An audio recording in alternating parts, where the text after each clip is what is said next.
Hey, I'm Randy Younger, New York City's go-to film enthusiast. Every week I dive deep into the world of cinema with special guests from the New York City film scene.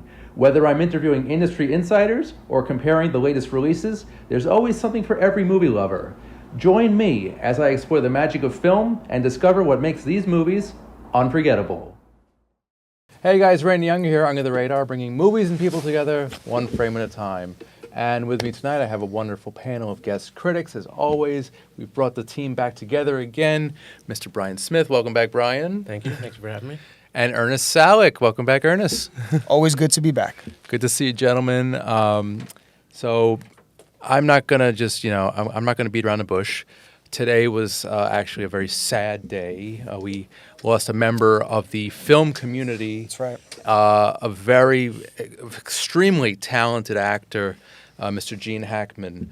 It hit me pretty hard, and I just wanted to take a moment to just discuss his life, his career, which is vast. The man was working since the early '60s. He won 2 Academy Awards, and he was loved by everybody, basically. And I think my favorite film of his is probably Crimson Tide. His back and forth with Denzel Washington was just so good. Their chemistry was undeniable and very tense. Great film among the many other films that Mr. Hackman was involved with. Brian, how were you affected by Mr. Hackman's passing? Yeah, definitely. I mean, we don't have to get into details. Just being figured out, but I grew up with like the Superman movies, of course. Lex Luthor,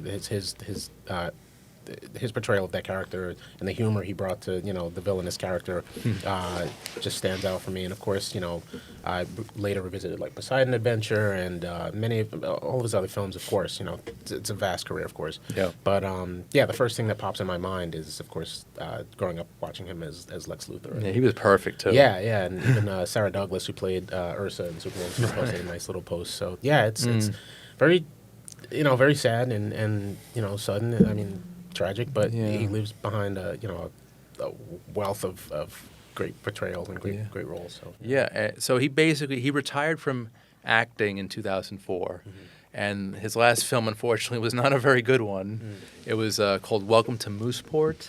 They can't all be winners. Yes, it was a very strange comedy starring him and Ray Romano. Very strange duo there. But that's the movie he went out on. But he is known for so many great films, so many great performances. Ernest, do you have a top performance of Hackman's? Oh man, we could be here all day. Perhaps the man was an icon. Certainly, I'm sure there's plenty of people out there who've been introduced by Gene Hackman even at certain decades. From the '90s to the '80s and the mid to late '70s as well. That's right. The man's just been around forever. It is a shame he went out on Mooseport. I mean, of course, but his body of work, I think, speaks for itself. Off the top of my head, let's do a villain. People always love villains. The Quick and the Dead. Oh, yes, love it. Yeah, I thought he played a really good villain in that movie, as a matter of fact. Charismatic, likable still, which is hard to do because they're built to be hated, and yet you like them in a certain way. He's one of the few actors that can both be a hero and a villain. Very well, yeah. But I think at his core, he was the simple everyman. That's why so many people resonated with his work because they related to him in most of his performances. He's just this regular guy. Another one, hilarious turn from him because he usually did dramas, but The Birdcage. He is so funny in that one. His timing is just perfect. He's got the deadpan look and expression. I don't think I've actually seen that one. I have to get to it then. Check it out. That's definitely, if you're a Gene Hackman fan or a completist, that's definitely should be on the list. Okay. And I just want to mention it now. We will be doing a tribute to Gene Hackman in the next couple weeks. So because we can't discuss all of his work tonight, unfortunately. But we will. It's too sudden. Yeah, we're going to talk about some of his other highlights in a couple of weeks. So stay tuned for that episode.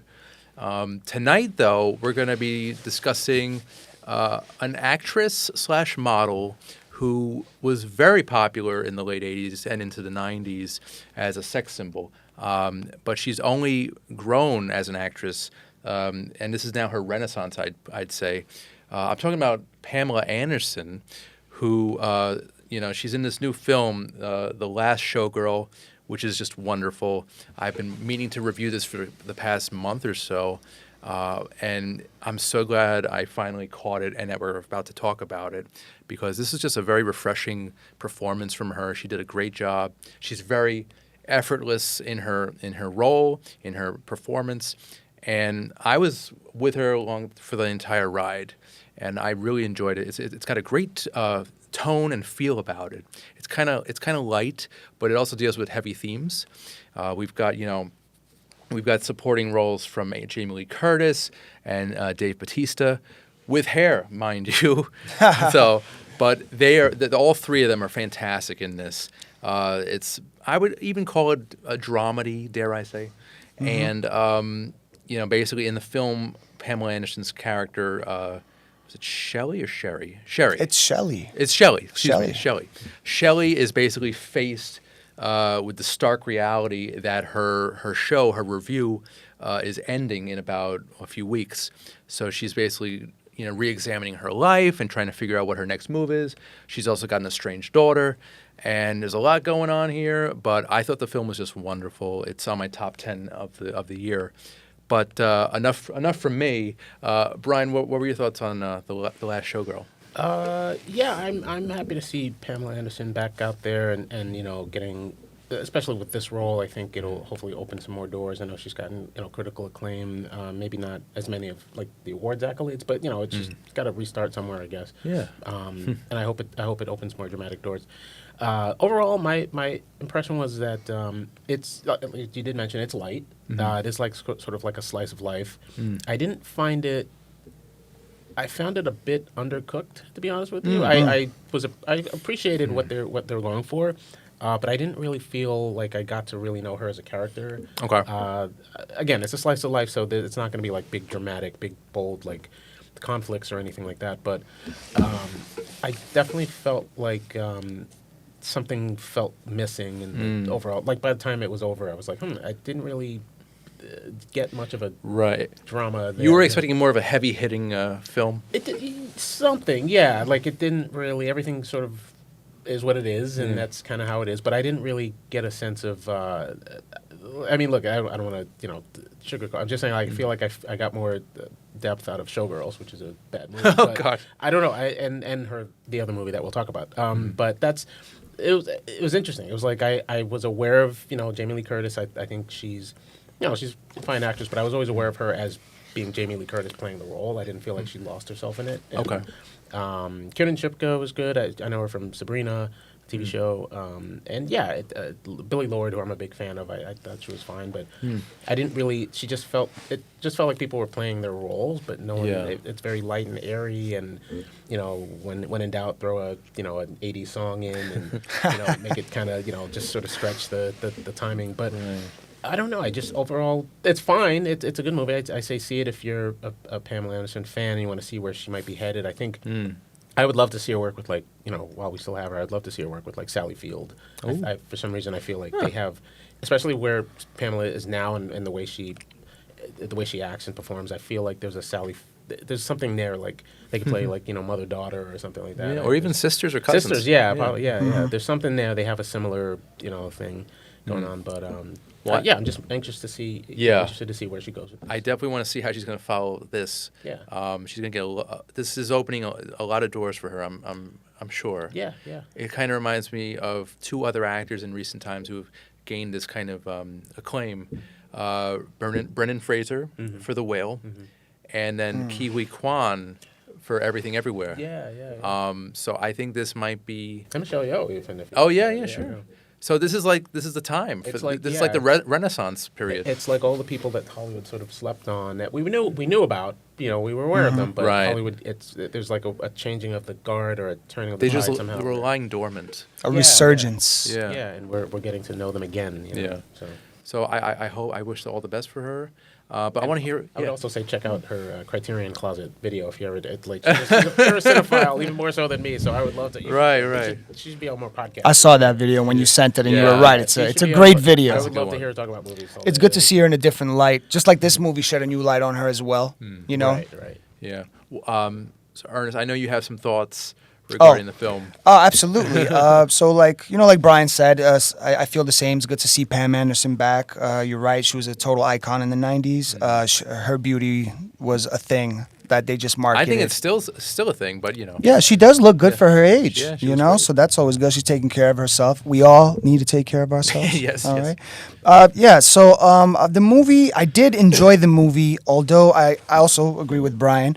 I didn't feel a strong sense of closure at the end of the movie.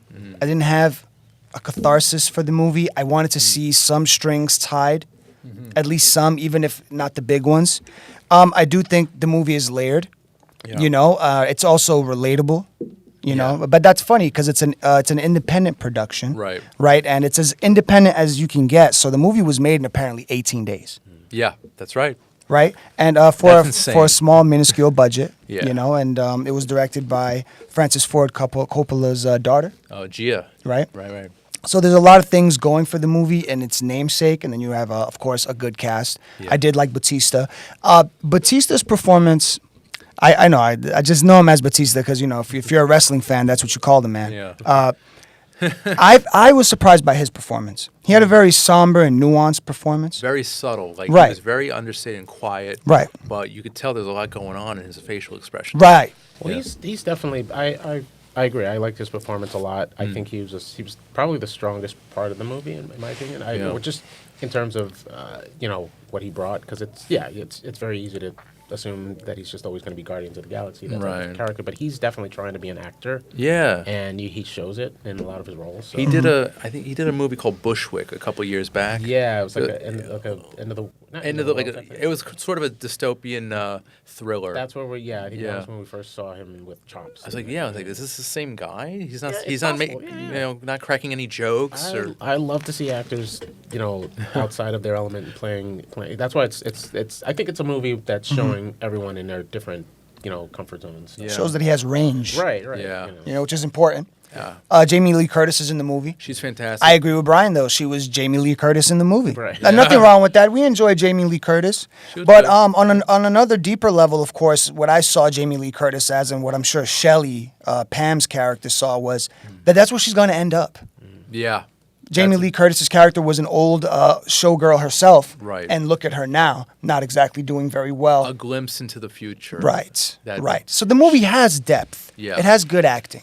I like the dialogue, Yeah. but not enough closure at the end of the movie. Okay. You know, it's not a bad movie. I like it. Yeah. I do enjoy it very much, but yeah, I agree. It could have been stretched out more. I wanted more of this world. It was just wonderful. Either that or I mean, It just left me wanting more. Right, as you mentioned, like the 18 days. It's like, Mm. well, what talent does she have? What is she? I guess that was the point of the audition scene, that it was to show that Mm-hmm. she's sort of used to a certain style. But even if again coming off of not to knock this one, I'm just saying even if coming off of like Showgirls, not a great movie, not a great script, but the dance scenes and the production value, like there's technique that's actually happening. You can see that. Yeah, but Showgirls, funny enough, had a way bigger budget even back True. then, But even- comparatively. That's true. Did. That's true. But even in this, I was like waiting to see because she's center stage as the star. Yeah. So I'm Yes. like, give me what is the Performances. what is the draw? Yeah. Let's give see me what the- we're fighting for. Yeah, make this Yeah. a flash dance. Go full on. Yeah. But I didn't really get that. I got sort of like this is Pamela Anderson, and it's sort of Right. coasting on the light and airy sort of. It's the behind the Green scenes look at her at the showbiz world. Yeah. Almost like an Aaron Sorkin take. Yeah. But I just didn't know if the character was strong enough to follow. But it's a slice of life. I'll give it that, and it's harmless. It's fine. Yeah. But yeah, that was, I They guess I c- thought yeah. it was something a little more.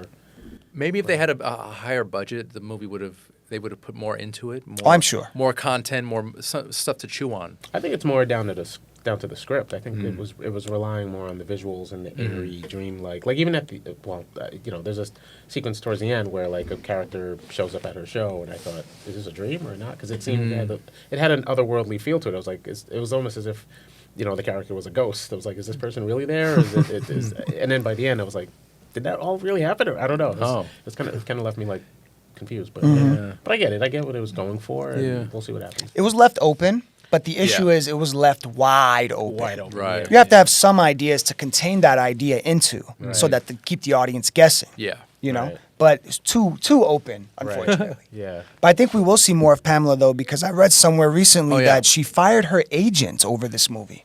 Really? I didn't hear She this. wanted to do she wanted to do the movie. Her agent didn't tell her about it. Basically, they spoke about it, and the agent told her, "You don't have the chops for this," Huh.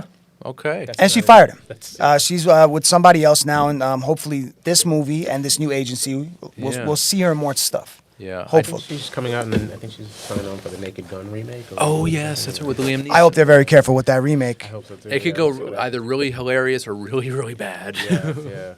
So But, we'll see. You know, I say bless her sons though for really helping with her career and getting her out there because her sons are really devoted. If you ever watch her documentary, it's like Yeah, I saw Pamela Love Story. yeah. Really well. It's on Netflix if you guys are curious. Yeah. And it definitely, Watch out for her and getting her out there. So yeah, it's basically it's almost like a biopic, and it just follows her life from when she got noticed on that jumbotron at that was that hockey game or a football game? something like Some game. Yikes. And someone took notice and basically had her model in this ad for, I think it was a soda commercial or something, and then Playboy took her to the next level, then Baywatch, and She was on Home Improvement too. oh, you're right, Home yeah, Improvement Home and- Improvement, then Baywatch, Yeah, yeah, that's true. What an improvement! Yeah, indeed.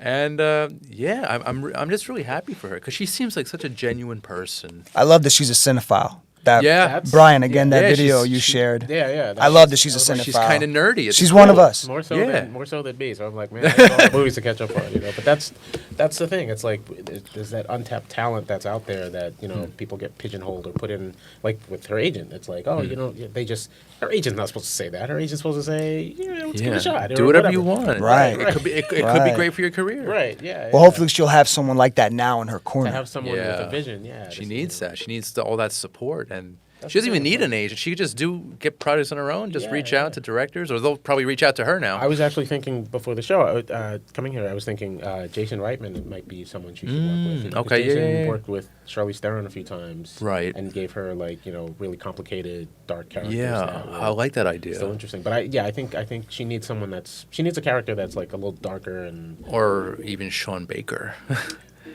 We'll see. We'll see. Yeah, Maybe. I remember there was a.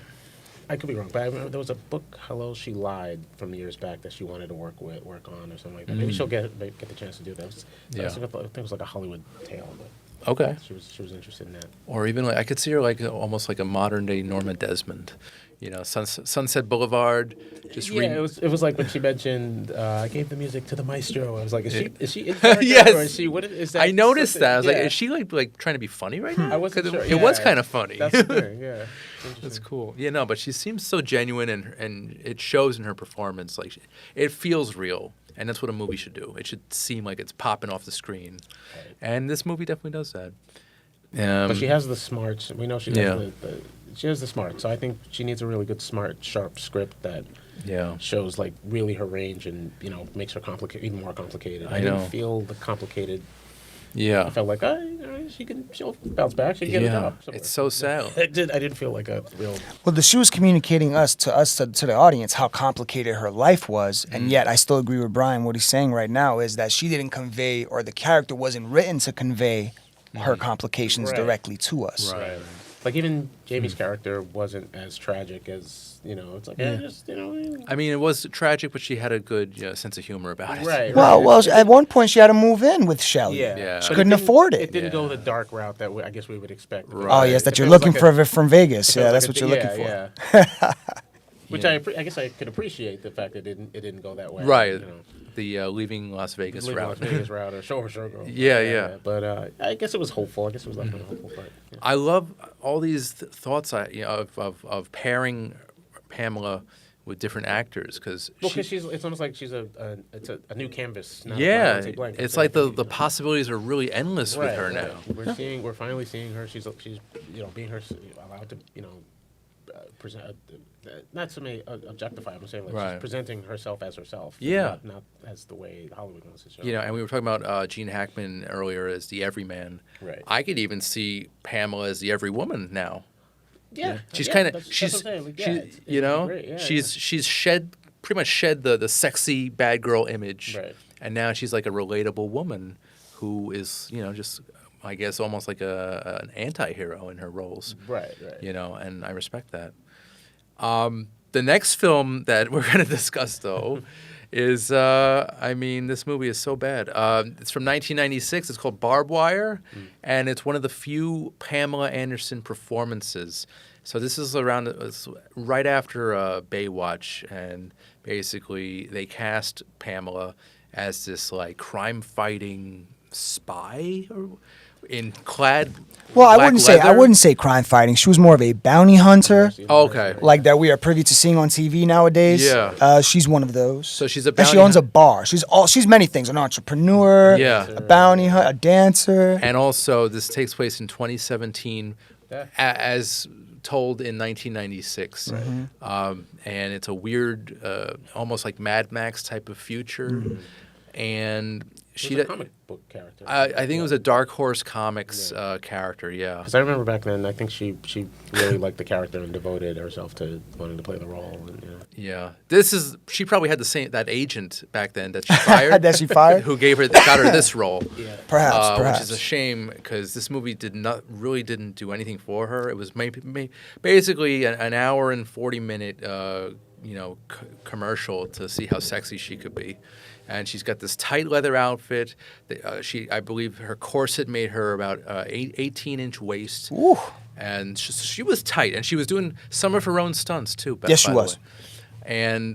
But the script is just terrible. The direction's okay, but the story is it's all over the place. It doesn't really know what it wants to be, and it's really just a long commercial to see how sexy she can be, and it's sad because now we know with the last Showgirl that she has more range than Barb Wire, and I wanted to compare both films basically to see her evolution from that to Showgirl. But yeah, Barb Wire, it's a ridiculously bad movie, and I don't even think it's the type of movie that's so bad it's good, because that would be a compliment.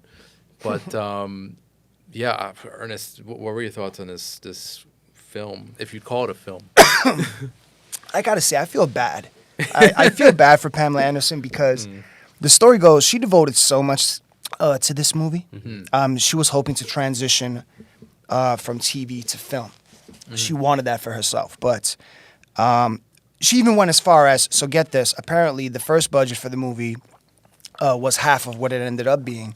There was a first draft where there was much more nudity and suggested behavior, and Pamela Anderson said she would agree to it if the budget would go up. And so the studio greenlit the budget going up. So that's how devoted she was to the movie. She tried to do everything she could to make the movie a success. She took gun classes. She took martial arts classes. Like you mentioned, she did some of her own stunts. In high heels. Unfortunately, when we mention this, it's to her detriment, unfortunately. So it looks like, once again, that corset she was wearing, that you said was about 18 inches. About that, yeah. And then her doing all of some of those action scenes forced her into having a miscarriage, unfortunately, while filming the movie. Oh my gosh. Which is something I just read about. So I wait a didn't minute. know about. I remember hearing that in the Pamela A Love Story documentary. Oh, okay. So yeah, so the miscarriage happened while filming Barb Wire. While filming Barb Wire. That's horrible. It was the corsets and all the action stuff she was trying to do in it. Yeah, it worked to her Wow. detriment, unfortunately. That is, wow, that's tragic. Yeah. Jesus. Yeah, she really tried for the movie to be a success as well, and I think aesthetic-wise, they got that right. She looks great in the movie, Sure. which is most of what they were marketing. If you see the old trailers of the movie, that's basically what they're marketing. Yeah. They're like, come see Pam Anderson in this tight leather suit Right. to a theater near you. It's funny too because I think in an interview, years later, she's like, "Oh yeah," and they had me in that movie. I don't even know what that movie was about. I was in it. I was the star, and I don't even know what the movie was about. So I think she was being nice when she said that. Basically, she didn't want to get into it and crap all over the movie. Unfortunately, so the movie, as maybe others have heard, but we all well know since we saw it recently, is the movie is. It leaves a lot to be wanted. Yeah. It's unfortunately not all that. The funny thing is, I think the movie excels anytime it's emulating Casablanca, which is something that we heard about. They were trying. It was an inspiration for the story, and you can sometimes see it. I think it was more of a ripoff of the story. It's ridiculous. I mean, it's interesting to know that. I mean, if only they hadn't strayed so far. Unfortunately, maybe we could have walked out of there with a better opinion. Me personally, I think that in the beginning of the movie, the first act of the movie, there's a darkness to it. There's like a mystique to the movie. I'm following it and I'm trying to play along. I want to see where it goes. But then that mystique, that darkness, that elaborate sense of cloak and dagger is just completely thrown out when you go to the third act of the movie, which is all action. It's decent action, I'm not going to lie. But it doesn't come together in a way where it's even better than the sum of its parts. Unfortunately, it's lacking. It's got some good moments. Well, not sort of good moments, but it's got a very good actor actually, Tamura Morrison. Who I know you're a big Star Wars guy. He played Jango Fett in Attack of the Clones. Yes, he did. He plays like this love interest, a former an old flame, who gets embroiled in this plot, this action plot. You've also have Xander Berkeley, who is a character actor. You've probably seen him in a bunch of stuff, but you don't know his name. He was in Apollo 13. He played. I was about to spoil Air Force One, but he was in Air Force One. Candyman. And he was on 24 too, He's a large body of work, so it was actually nice to see him in this, because a familiar face. It was good. But Brian, what were your thoughts on the film? Well, I funnily enough, I watched Last Showgirl first, and then watched Barbed Wire, and I would say, don't hate me. What I didn't necessarily get in terms of like a grounded, I understood, Last Showgirl, I got a slice of life. With Barbed Wire, I think it was more the nostalgia of, oh yeah, that's the Pamela Anderson that I remember, and so it was nice to see her in that vein. I know right now she's on a different kick and stuff, but it was interesting to sort of go back and see, the basically not the, it was kind of cool to see the cartoonish aspect of the comic book aspect. She did put a lot into it, but it was interesting to see her have such. She had more power in her voice, and she did vocal cords like a vocal. Did she do like a Batman voice? She lowered her a little bit to make. Don't call me babe. But there was and I mean, okay. Here's the thing. My overall take on Barbed Wire. Watch the trailer. The trailer's great. It's still great. I'll revisit it. The trailer's better than the feature. The trailer, that happens a lot. It's kind of better than the movie. It's action packed, set to "Don't Call Me Babe," and it's a great trailer. It still works. No, but the '90s were notorious for trailers being better than the movies. Yeah, usually just all you need is and I pictured just the the guy with the sunglasses and like the gold chains, like it's a Pamela Anderson, like the producer type, whatever. But I felt her character in this one had more power, more stature. I mean, that's the character was written. So it's interesting to see her in that regard. Right. Everything else in terms of the plot, you've seen it in many other dystopian, gritty type movies or whatever. And again, it's Casablanca. So. Like I want to say Tank Girl. Exactly. It was in that same vein. I think there are other movies in that Good vein. comparison. Like they all sort of filmed in that same junkyard. Yeah. Where there's going to be very Mad Max, industrial music and warehouses. And everybody's got leather. Everybody looks great. Right. But the plus of that is the production value was great. Had a really good actors and some cool action shots. That the shot of her with the two guns. That's iconic. That was a good look. Iconic poster. Or whatever. Right. But the movie is the script is paper thin. Yes, it is. But with it, what you're getting into. It's like, okay, this is pure nonsense. It's just her walking around in great outfits and just a nonsensical plot. Would I watch it again? No. I've never seen this movie again. I don't know. I'll watch the trailer again for sure. I'll flip through the channels on cable maybe, but no, I don't even think I'll stay on there. But it was just nostalgia for that she's Pamela Anderson, and Yeah. she, it's great to look at her and great to see, that side of her. And I think I feel like she gave more into that role because as we know now, she put more into that. But I think she would have been great as like Dr. Chase Meridian in Batman Forever. That would have been a good movie to get your feet wet, in cinema. yeah, because Nicole, from what I remember, didn't really. She was there, but she didn't. Yeah, but she wasn't there. They didn't write anything for her. They didn't, yeah. Yeah. I've got a thing about bats. That was her lines. Yeah. Remember? They wrote didn't everything write her anything hair. for her. Right. The I hair mean, had she more looked the personalities. part. Yeah, But the The beautiful. writing was beautiful lacking in that department. But fast forward to 2025, I'm so happy that Pam is finally getting the recognition as an actress. That this is the recognition that she deserves. Right. And like we said, the doors are now opening for her. She should start a podcast. So, all right, guys, we're about out of time here. I just want to go around if there's any plugs. Brian, I know you're always having stuff cooking. Yeah, I'm with New York City Horror Film Festival. I'm one of the programmers, and our submissions are open right now through September 1st, I want to say, and then the festival will be in December. So, Oh, yeah, cool. Film scripts, shorts, features, submit to us on Film Freeway, nychorrorfest.com. Lovely, I love it. You definitely have it rehearsed. I know you've been saying it a lot. Well, now it's good to say it before, because usually it's like, oh man, you missed the deadline. But now I can okay. actually say, it's send us your film. So. Cool. Mr. Salick, any plugs for you, sir? I mean, I guess now I'll just take the opportunity and I'll say it, and I'll speak to the people and say that the best Star Wars movie ever made is being re-released in theaters at the end of April. And I think everyone should go see it, and maybe people will just realize how the new trilogy really did let us down. But as for me, I just want to plug my show, Under the Radar, every Thursday and Saturday through Slam Radio, Sirius XM, Channel 145. Also, the video version can be caught on Manhattan Neighborhood Network, where we're at right now, this wonderful facility. And, as always, feel free to subscribe and share the Under the Radar YouTube channel. And I want to thank my guests tonight, Brian Smith, Ernest Salick. Thank you so much, gentlemen. This was great. Always a pleasure. Always love having you guys together. We brought the band back together again, and I'm so happy about that. Cool. Yeah. So, guys, I'm Randy Unger. This has been Under the Radar, bringing movies and people together one frame at a time. We'll see you next time. Take care.